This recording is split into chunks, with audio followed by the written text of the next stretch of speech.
Minhas invenções. Nikola Tesla é um dos inventores mais revolucionários de toda a história da ciência moderna. De fato, sem a sua genialidade, demonstrada sobretudo na elaboração do sistema de corrente alternada, dificilmente teríamos todos os avanços dos tempos modernos. Computadores, robótica, comunicação sem fio são apenas algumas das áreas nas quais o intelecto desse grande físico deixou marcas indeléveis em um legado de fantástica criatividade. Neste microbook você vai acompanhar os elementos centrais de sua autobiografia. Em 12 minutos, você entenderá um pouco mais sobre as origens de uma das mentes mais brilhantes de todos os tempos. Vamos nessa? A infância de Nikola Tesla. Tesla inicia sua autobiografia definindo-se como um inventor. Para ele, os primeiros esforços da inteligência humana são resultados de estímulos instintivos de uma imaginação indisciplinada. À medida que os anos passam, a racionalidade se afirma e nos tornamos mais planejados e cada vez mais sistemáticos. Ao relatar as várias causas que o levaram a se tornar um inventor, o autor relata que teve um irmão, que, embora muito talentoso, faleceu prematuramente. Fato que deixou seus pais desconsolados e, consequentemente, minou a autoconfiança do jovem Tesla. Nosso autor desejava, desde cedo, ser engenheiro. Entretanto, seu pai, um grande erudito versado nas obras clássicas do humanismo, mostrava-se inflexível em fazer com que o filho seguisse os seus passos como presbítero da Igreja Ortodoxa. A intelectualidade paterna contribuiu para o desenvolvimento da inteligência do jovem Tesla por meio dos exercícios que lhe atribui desde a mais tenra idade. Análise de formas de expressão, realização de cálculos mentais, memorização de frases longas, etc. O autor revela que a repetição diária dessas lições fortaleceu sua razão e memória e o ajudou a desenvolver seu aguçado senso crítico.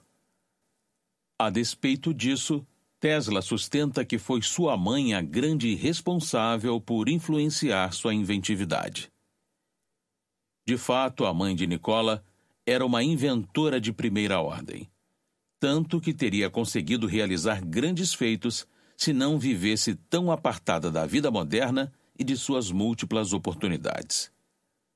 Além de criar os melhores designs de fios para a confecção de tecidos da época, a maior parte do vestuário da família e da mobília da casa em que moravam eram obras diretas de suas mãos.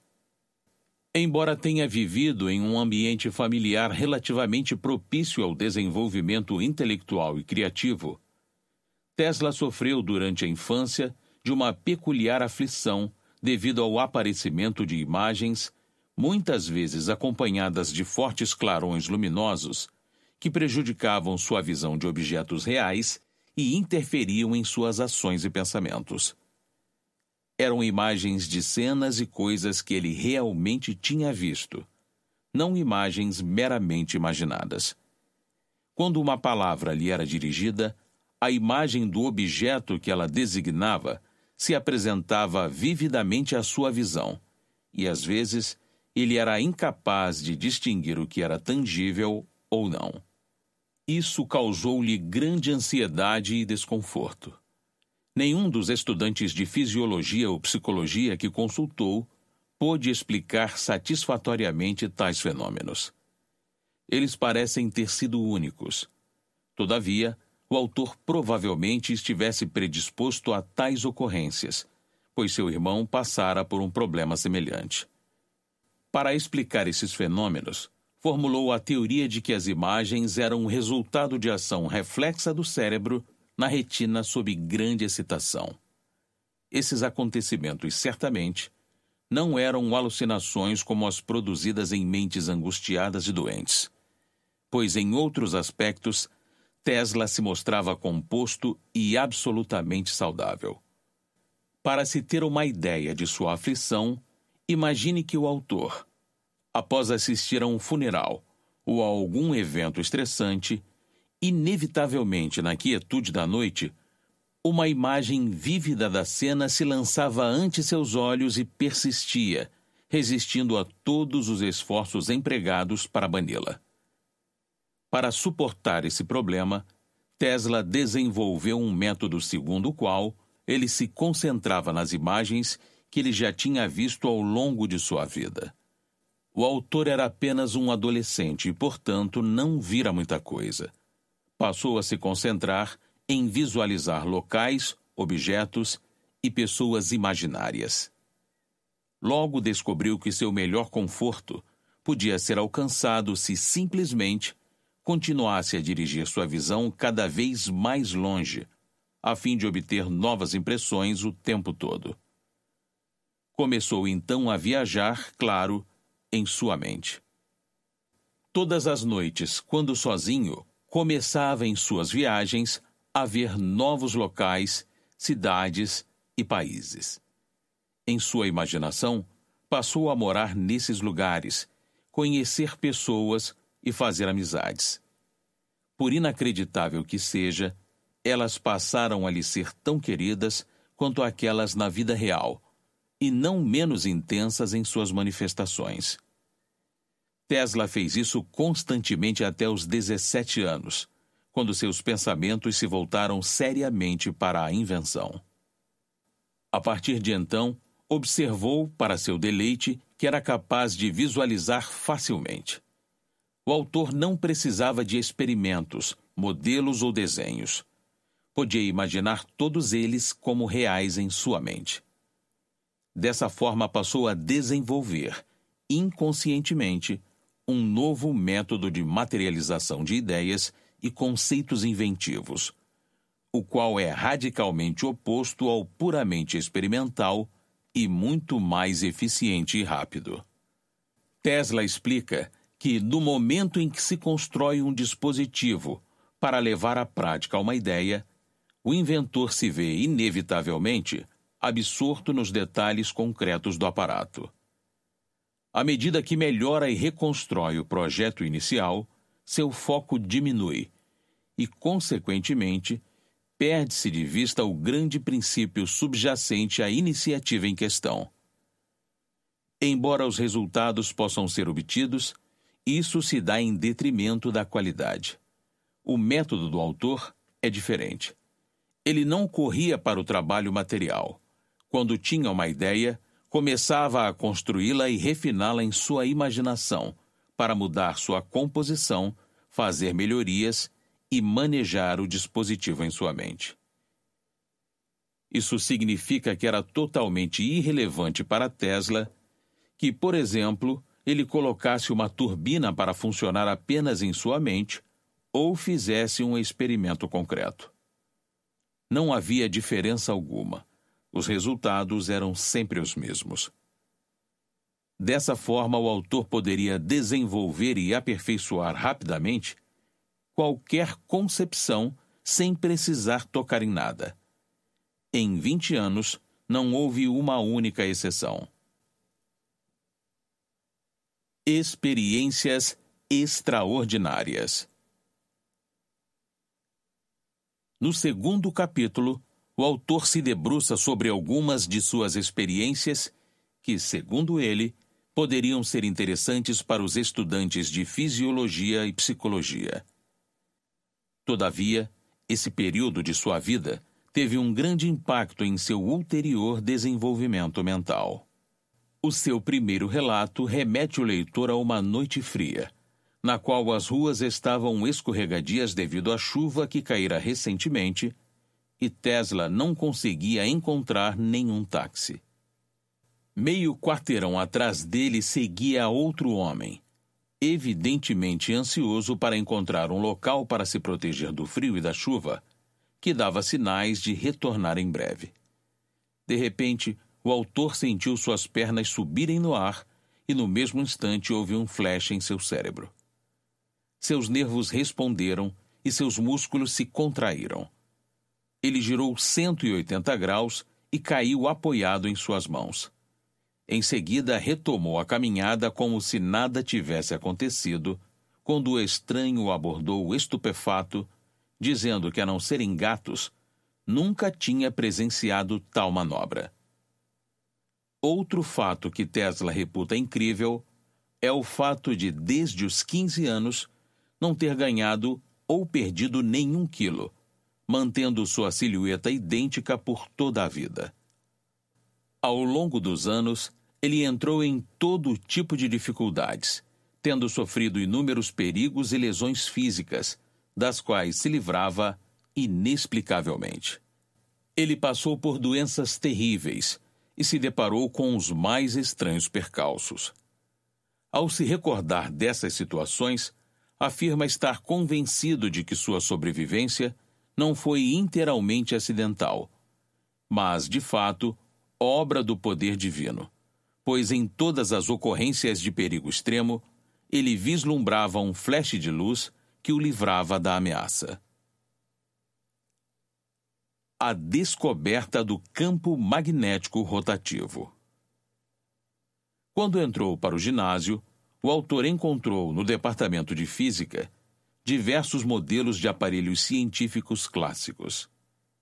Os experimentos e demonstrações realizados de tempos em tempos pelos professores o fascinaram profundamente e foram um poderoso incentivo à invenção.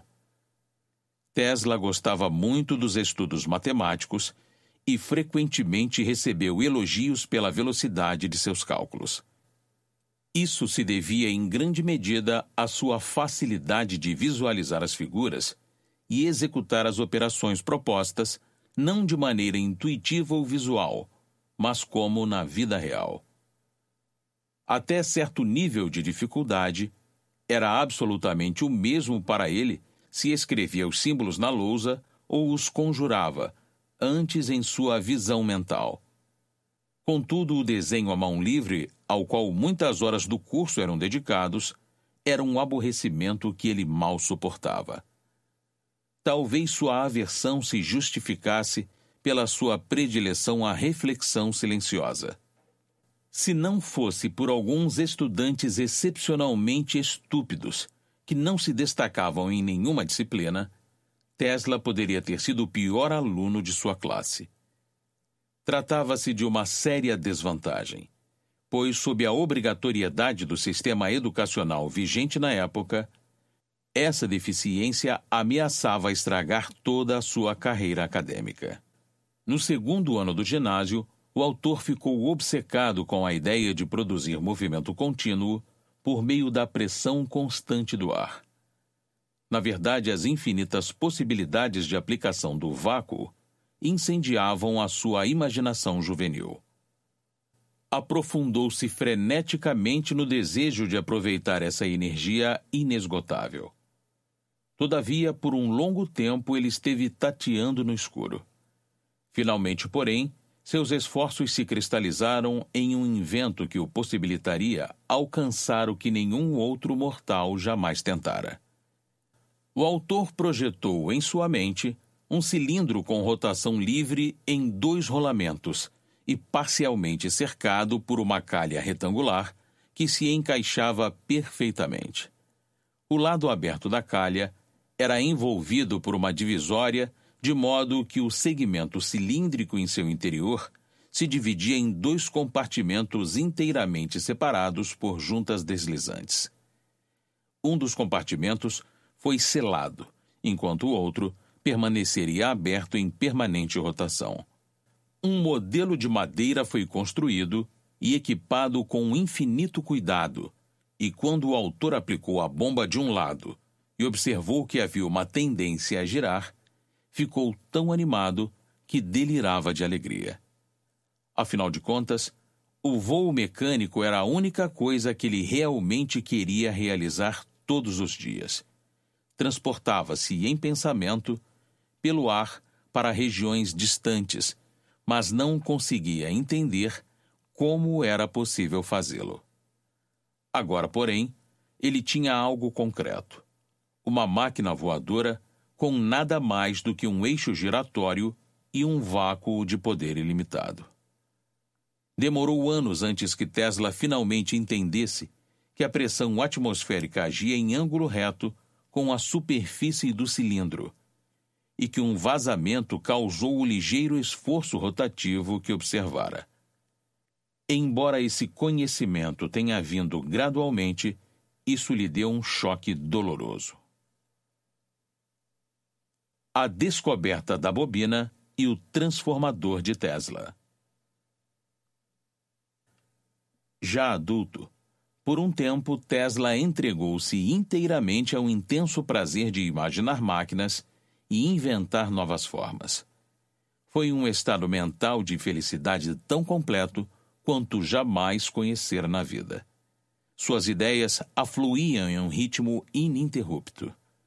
As peças que concebia eram, para ele, absolutamente tangíveis e reais em todos os detalhes, até mesmo nos mínimos sinais de desgaste. O autor ficou encantado ao imaginar seus motores funcionando constantemente, pois assim eles apresentavam aos olhos da mente uma fascinante visão.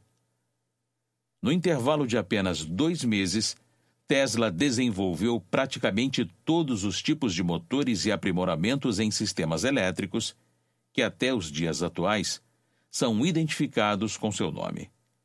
Foi, talvez, providencial que as necessidades práticas da existência o forçassem a uma pausa temporária dessa atividade altamente consumidora da mente. O autor passa a trabalhar no Gabinete Central de Telégrafo do governo húngaro e, em reconhecimento ao seu trabalho, foi convidado para ocupar um cargo na área em Paris. A Cidade-Luz o impressionaria e seu esplendor multicultural deixaria marcas indeléveis na alma do inventor. Aos diretores da companhia parisiense, Tesla apresentou um plano para aperfeiçoar os dínamos utilizados no sistema da empresa. Seu sucesso foi completo e os gestores satisfeitos concederam-lhe o privilégio de desenvolver os tão desejados reguladores automáticos. Pouco depois, aconteceram alguns problemas com as instalações de iluminação da nova estação ferroviária de Estrasburgo, na Alsácia, região leste da França. As fiações estavam com defeitos que provocaram um desastroso curto-circuito. O autor recebeu, então, a difícil missão de consertar as coisas e restabelecer o sistema. O trabalho prático e as inúmeras conferências com os funcionários locais o mantinham ocupado dia e noite. Porém, assim que se viu livre das tratativas burocráticas, sua inventividade pôs-se a trabalhar novamente. Tesla construiu um motor simples em uma oficina mecânica em frente à estação ferroviária, tendo encomendado de Paris alguns materiais para esse fim. A consumação do experimento foi, no entanto, adiada até o verão seguinte, quando ele finalmente teve a satisfação de ver funcionar a rotação efetuada por correntes alternadas de diferentes fases e sem contatos deslizantes ou comutador, como concebera um ano antes. Porém, a conturbada situação política na Europa, somada à invencível burocracia corporativa da época, impediu que os feitos e o intelecto Tesla fossem devidamente valorizados no velho continente. Esse contexto facilitou sua decisão de tentar a sorte nos Estados Unidos da América, a terra das oportunidades, país no qual um homem de seu gênio poderia razoavelmente esperar fazer fama e fortuna. Contudo, mais do que as promessas de um futuro dourado, o primeiro grande acontecimento em terras americanas foi o seu encontro com o célebre Thomas Edison. O autor relata que ficou espantado com esse homem, que, sem nenhum privilégio de nascimento e formação científica, tinha realizado tanto. Em poucas semanas, Tesla ganharia a confiança de Edison. O navio SS Oregon, a embarcação de passageiros mais rápida da época, certa vez, sofreu uma avaria em ambas as máquinas de iluminação, atrasando sua navegação. Uma vez que a estrutura fora construída após a instalação, era impossível removê-las do porão. A situação era grave, e Edison compreensivelmente estava muito aborrecido. O autor, então, levou consigo os instrumentos necessários e subiu a bordo do navio, onde ficou durante toda a noite. Os dínamos estavam seriamente comprometidos, porém Tesla conseguiu colocá-los em forma. Durante o período em que trabalhou ali, nosso autor projetou nada menos do que 24 tipos diferentes de máquinas com núcleos curtos e padrão uniforme, que substituíram os antigos. Após alguns desentendimentos com seus patrões, Tesla abandona a empresa e se dedica a construir sua própria empresa. Em 1887, a Companhia Elétrica Tesla finalmente fora criada com instalações e laboratórios próprios. As influências que moldam o destino. O sistema alternado de transmissão de energia, a famosa corrente alternada de Tesla, veio à sua mente quando todos procuravam respostas práticas a questões industriais verdadeiramente urgentes. Embora uma considerável resistência tivesse de ser superada e interesses opostos conciliados, como de praxe, Tesla pensava que a introdução comercial desse avanço científico não poderia demorar muito. Nosso autor mostra-se perplexo, a essa altura de sua obra, com o fato de que invenções tão simples e belas, como sua turbina e seu amplificador, que possuem as características de um motor ideal, não sejam aplicadas de imediato e seus benefícios espalhados e compartilhados com todas as pessoas. A seguir, adverte os leitores de que o efeito prospectivo do campo de rotação não consistia em tornar obsoletas as máquinas existentes.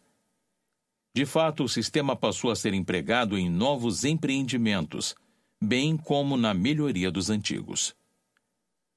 Quanto à turbina, o sucesso do invento significaria o abandono dos antiquados motores, nos quais bilhões de dólares eram gastos. Sob tais circunstâncias, o progresso deveria, segundo suas convicções, ser lento e gradual. Essas e outras invenções não passavam de passos adiante em certas direções. Ao desenvolvê-los, Tesla apenas seguiu seu instinto inato de melhorar os dispositivos atuais, sem, no entanto, pensar em atender necessidades mais imperativas. O ampliador de transmissão foi o produto de trabalhos que se estenderam através dos anos, tendo como objetivo principal solucionar problemas que são muito mais relevantes para a humanidade do que o mero desenvolvimento industrial. Em 1890, Tesla realizou um experimento em seu laboratório que certamente foi um dos mais espetaculares já registrados em toda a história da ciência. Ao investigar o comportamento das correntes de alta frequência, Tesla se convenceu de que um campo elétrico com intensidade suficiente poderia ser produzido em uma sala para acender tubos de vácuo, dispensando assim os eletrodos. Consequentemente, um transformador foi construído para testar a teoria e o primeiro experimento teve um enorme sucesso. Quando os tubos de Tesla foram exibidos publicamente, causou-se um espanto difícil de descrever. Certo dia, enquanto caminhava pelas montanhas, o autor procurou se abrigar de uma tempestade que se aproximava. O céu ficou coberto de nuvens pesadas, porém, de alguma forma, a chuva foi adiada até que, repentinamente, houve um clarão de luz e, alguns momentos depois, caiu um dilúvio. Essa observação o fez pensar. Parecia-lhe claro que os dois fenômenos estavam intimamente relacionados, como causa e efeito, e uma breve reflexão o levou à conclusão de que a energia elétrica envolvida na precipitação da chuva era insignificante. Isto é, o raio parecia funcionar apenas como uma espécie de gatilho. O insight de Tesla levou-o a considerar a possibilidade de produzir efeitos elétricos com a qualidade necessária. E assim, todas as condições de vida no planeta poderiam ser profundamente alteradas. O Sol eleva a água dos oceanos por meio da vaporização, e os ventos conduzem essa massa a regiões distantes, onde permanece em um estado delicado de equilíbrio. Se pudéssemos perturbar esse equilíbrio quando e onde desejássemos, seria possível uma estupenda vitória sobre as forças naturais, qual seja, controlar o próprio fluxo de sustentação da vida na Terra. Seria possível irrigar desertos áridos, criar rios e lagos, além de fornecer energia em quantidades ilimitadas. Na verdade, seria a forma mais eficaz de aproveitar o Sol para o uso humano. A consumação dependeria tão somente de nossa capacidade de desenvolver forças elétricas da mesma ordem daquelas encontradas na natureza. Em suma, a simples experiência de observar uma tempestade durante um passeio foi a grande inspiração de Tesla para a criação do amplificador e também para os posteriores aprimoramentos da corrente alternada. Notas finais. Nikola Tesla é, sem sombra de dúvida, o cientista mais injustiçado de todos os tempos. Além de ser o verdadeiro responsável pelos avanços elétricos no mundo, muitas de suas invenções são atualmente atribuídas a terceiros. Porém, nos últimos anos, há um forte movimento em prol de resgatar sua importância na construção do que hoje chamamos de vida moderna. Afinal, ainda há em seu nome cerca de 300 patentes em diversos países do mundo. Dica do 12 minutos. E aí, gostou do nosso microbook? Seu foco, obviamente, concentrou-se sobre as experiências pessoais e principais influências desse genial inventor. Contudo, se você quiser saber mais sobre o assunto, confira as 5 previsões de Nikola Tesla que se tornaram realidade 100 anos depois.